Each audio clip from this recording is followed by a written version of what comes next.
Saudara Wahana Lingkungan Hidup atau WALHI Aceh mengisi kekosongan waktu anak-anak sekolah dasar di Kecamatan Betung Ate Benggala, Kabupaten Nagan Raya dengan mengajarkan pengetahuan umum tentang menjaga lingkungan dan hutan sejak dini.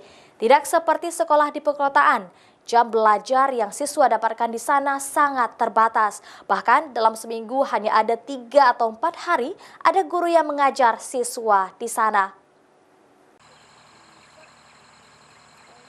Semangat tinggi belajar siswa-siswi sekolah dasar maupun sekolah menengah pertama untuk menuntut ilmu tidak dibarengi dengan sarana belajar yang seharusnya mereka dapatkan. Setiap pagi mereka melangkah menuju sekolah, namun terkadang hanya 2 atau 3 jam tiba di sekolah.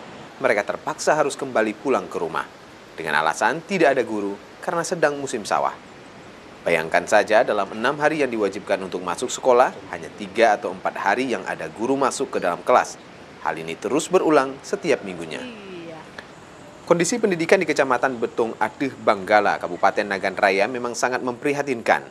Dari 4 desa yang bermukim di sana, hanya ada 2 sekolah dasar dan 1 sekolah menengah pertama. Sedangkan untuk menempuh sekolah menengah atas, mereka harus turun ke pusat kabupaten dan melewati jalan pegunungan dengan jarak tempuh selama 2 jam. Menurut pengakuan warga, sistem belajar mengajar sekolah di sana juga terkendala minimnya guru yang mengajar di sana.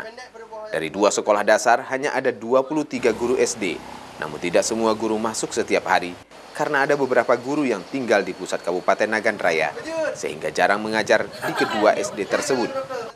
Karena jarak tempuh sekolah yang jauh dan tidak ada rumah dinas untuk guru yang disediakan.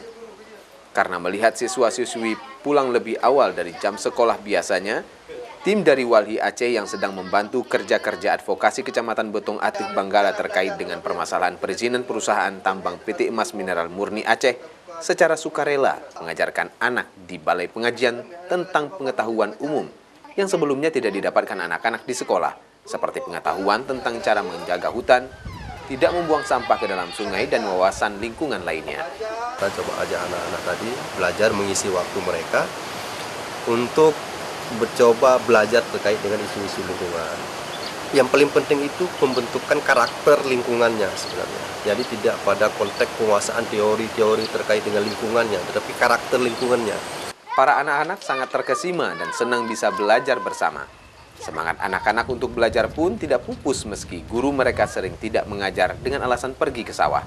Namun mereka tetap belajar di rumah masing-masing. Belajar sama supaya ada guru. Untuk belajar. Nova Misdayanti, Kompas TV, Nagan Raya Aceh.